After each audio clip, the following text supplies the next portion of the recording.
Assalamualaikum warahmatullahi wabarakatuh. Perkenalkan, nama saya Ayu Dulistari. Saya dari kelas 10 kuliner 3. Nah, kali ini saya akan menjelaskan tentang interaksi sosial, komunikasi, sosialisasi, institusi, dan dinamika sosial. Pengertian interaksi sosial.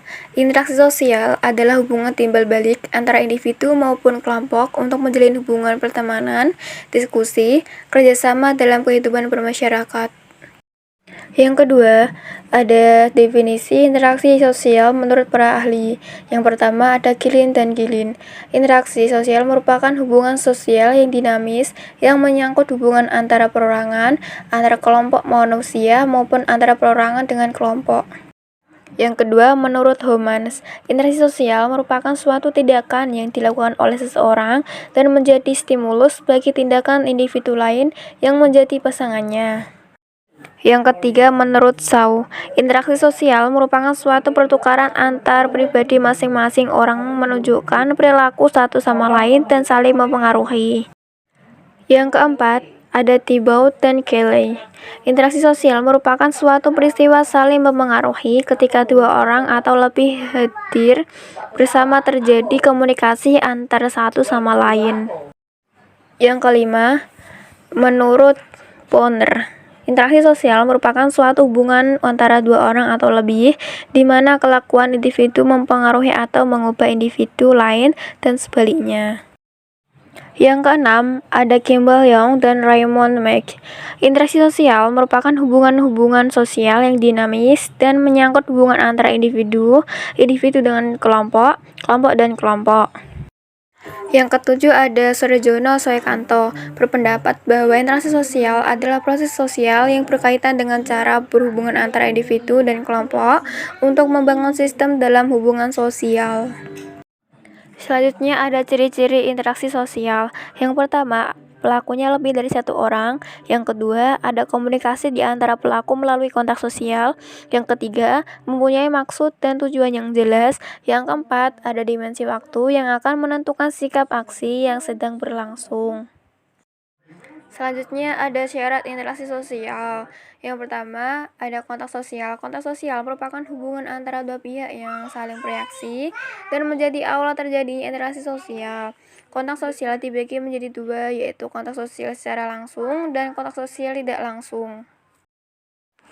Kontak sosial secara langsung yaitu komunikasi yang mempertemukan secara tatap muka, contoh saling sapa atau saling tersenyum.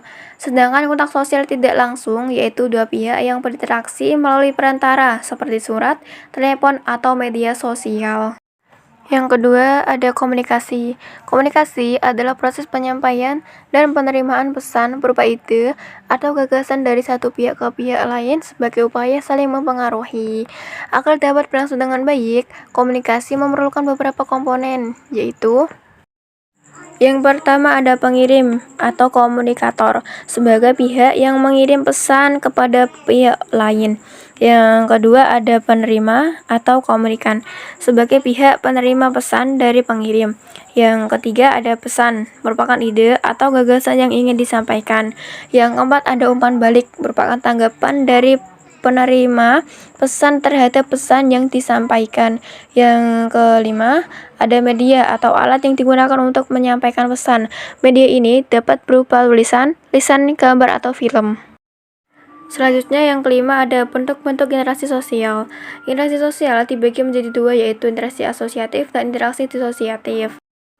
Interaksi asosiatif terdiri dari kerjasama, akomodasi, asimilasi, dan akulturasi. Sedangkan interaksi disosiatif terdiri dari persaingan, kontravensi, dan konflik. Interaksi asosiatif atau positif. Yang pertama ada kerjasama, yaitu suatu pekerjaan yang dikerjakan oleh sekelompok individu atau saling membantu dengan bertujuan mewujudkan kegiatan yang positif. Contoh, seperti gotong royong. Yang kedua ada akomodasi, yaitu suatu proses penyesuaian diri untuk mengatasi ketegangan dan individu atau kelompok yang saling bertentangan. Bentuk-bentuk akomodasi yang pertama ada coercion, yaitu memaksakan kehendak pihak yang lebih kuat kepada pihak yang lemah. Yang kedua ada kompromi, yaitu pihak yang terlibat perselisihan saling mengurangi tuntutan untuk mencapai penyelesaian konflik. Yang ketiga ada arbitrasi. Arbitrasi merupakan tindakan yang mengundang pihak ketiga yang netral untuk mengambil keputusan guna menyelesaikan konflik. Yang keempat ada mediasi, yaitu tindakan mengundang pihak ketiga yang netral untuk menyelesaikan konflik, tetapi pihak ketiga tidak berwenang memberikan keputusan penyelesaian. Yang kelima ada konsilasi. Konsilasi merupakan tindakan mempertemukan keinginan dari pihak yang berselisih demi tercapainya tujuan bersama. Yang keenam ada toleransi, yaitu keinginan untuk menghindari perselisihan. Yang ketujuh ada stalemate. Stalemate terjadi ketika dua kelompok yang berselisih memiliki kekuatan yang seimbang. Yang kedelapan ada adjudikasi. Adjudikasi yaitu penyelesaian masalah melalui jalur hukum atau pengadilan. Yang ketiga, bentuk-bentuk akomodasi ada asimilasi. Asimilasi adalah peleburan dua kebudayaan menjadi satu kebudayaan. Contoh, baju koko yang merupakan asimilasi budaya Cina dan Islam. Yang keempat, ada akulturasi. Akulturasi merupakan penerimaan dan pengolahan unsur-unsur kebudayaan asing tanpa menghilangkan unsur budaya asli. Selanjutnya, yang kedua ada interaksi sosial disosiatif atau negatif. Yang pertama ada persaingan atau kompetisi. Kompetisi merupakan interaksi sosial untuk saling bersaing secara individu maupun kelompok. Biasanya akan mencari keuntungan di bidang-bidang tertentu tanpa menggunakan ancaman kekerasan. Yang kedua ada kontravensi. Kontravensi adalah upaya seseorang untuk menentang suatu perkara secara tersembunyi supaya tidak terjadi perselisihan. Contohnya, membocorkan rahasia teman kepada orang lain. Yang ketiga ada pertentangan. Konflik adalah sebuah pertentangan atau bisa lanjutan dari kontravensi yang sifatnya terbuka yang biasanya akan menyebabkan pertikaian. Penyebabnya adanya perbedaan argumentasi yang membuat rasa marah hingga benci dan dapat menimbulkan untuk saling menyerang bahkan melukai seseorang. Selanjutnya ada jenis interaksi sosial. Yang pertama ada individu dengan individu, yang kedua ada kelompok dengan kelompok, yang ketiga individu dengan kelompok. Selanjutnya faktor pembentukan interaksi sosial. Yang pertama ada imitasi. Imitasi adalah tindakan seseorang untuk meniru sifat atau perilaku orang lain. Yang kedua ada identifikasi. Identifikasi adalah kecenderungan atau keinginan seseorang untuk menjadi sama dengan orang yang dikagumi. Yang ketiga ada sugesti. Sugesti adalah rangsangan atau usaha untuk mempengaruhi orang lain untuk lebih kritis dan berpikir rasional. Yang keempat ada empati. Empati adalah suatu proses kejiwaan di mana seseorang menempatkan dirinya dengan keadaan yang dihadapi orang lain. Yang kelima ada simpati. Simpati adalah suatu proses kejiwaan di mana seseorang merasa tertarik pada seseorang karena sikapnya, penampilannya yang sedemikian rupa. Selanjutnya, pengertian komunikasi sosial. Komunikasi sosial adalah suatu proses interaksi di mana seseorang menyampaikan amanat kepada pihak lain supaya pihak lain dapat menangkap maksud yang dikehendaki penyampai. Selanjutnya, definisi komunikasi sosial menurut para ahli. Yang pertama, menurut Barbara Koch, komunikasi sosial adalah sebagai kemampuan seorang individu untuk berkomunikasi secara sosial. Yang kedua, ada The American Speech Language Hearing Association. Komunikasi sosial adalah penggunaan bahasa dalam konteks sosial yang mencakup interaksi sosial, kognisi sosial, pragmatik, dan promosesan bahasa. Yang ketiga, menurut D. Rubin 1975, komunikasi sosial sebagai proses yang mendasari sebuah fenomena atau gejala yang terjadi sebagai sebuah konsekuensi simbolisasi masyarakat. dan pemanfaatan simbol serta difusi. Yang keempat, ada International Association of Communication Activists. Komunikasi sosial merujuk pada penggunaan apa yang disebut dengan media sosial atau bidang studi yang mengeksplorasi bagaimana informasi dapat dirasakan, ditransmisikan, dan dipahami serta dampaknya bagi masyarakat. Selanjutnya, ciri-ciri komunikasi sosial.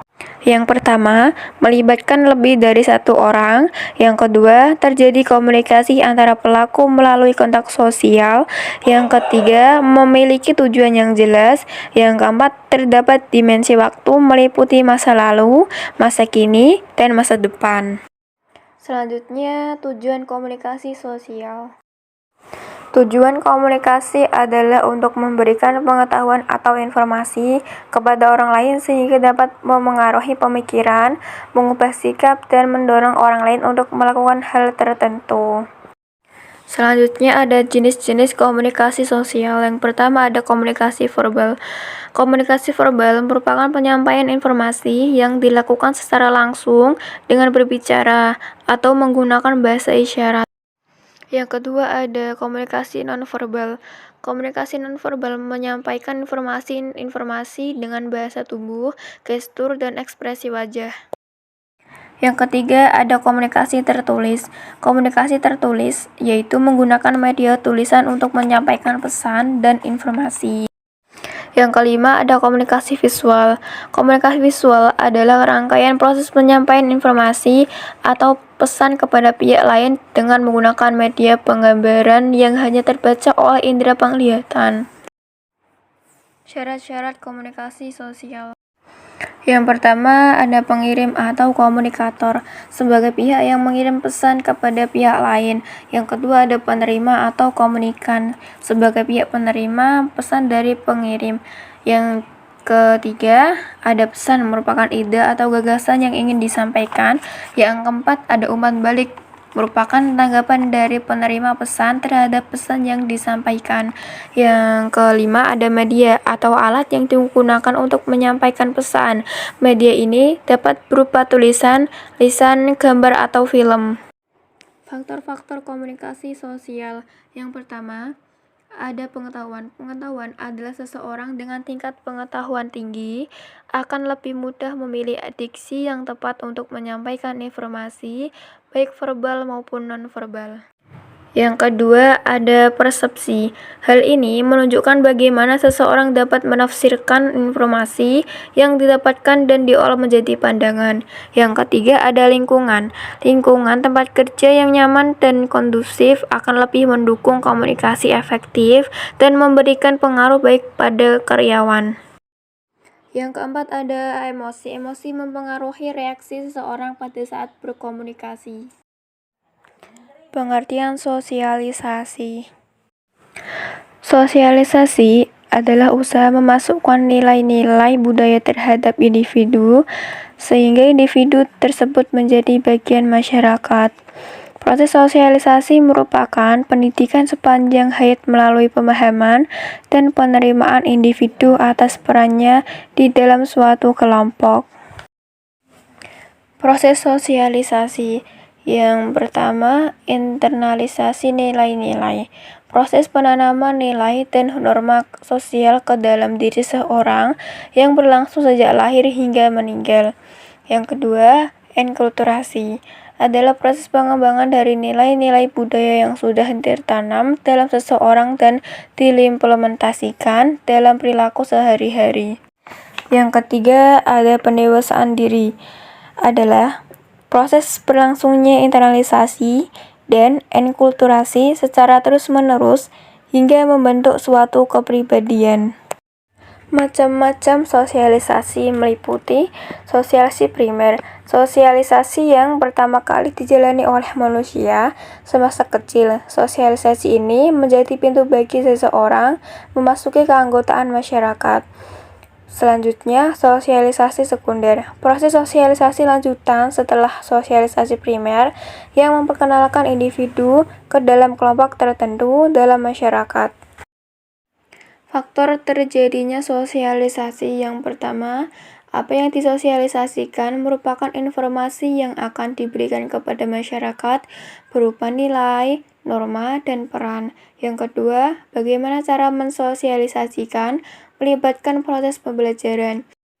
Yang ketiga, siapa yang mensosialisasikan institusi, media, massa, individu, dan kelompok. Sosialisasi dapat dilihat dari dua sudut pandang, yaitu yang pertama, sudut pandang individu. Sosialisasi berfungsi sebagai sarana pengenalan, pengakuan, dan penyesuaian diri terhadap nilai-nilai norma dan struktur sosial. Dengan hal tersebut, seorang individu bisa menjadi masyarakat yang baik, di mana masyarakat yang baik adalah warga yang memenuhi harapan umum warga masyarakat lainnya. Selanjutnya, kepentingan masyarakat.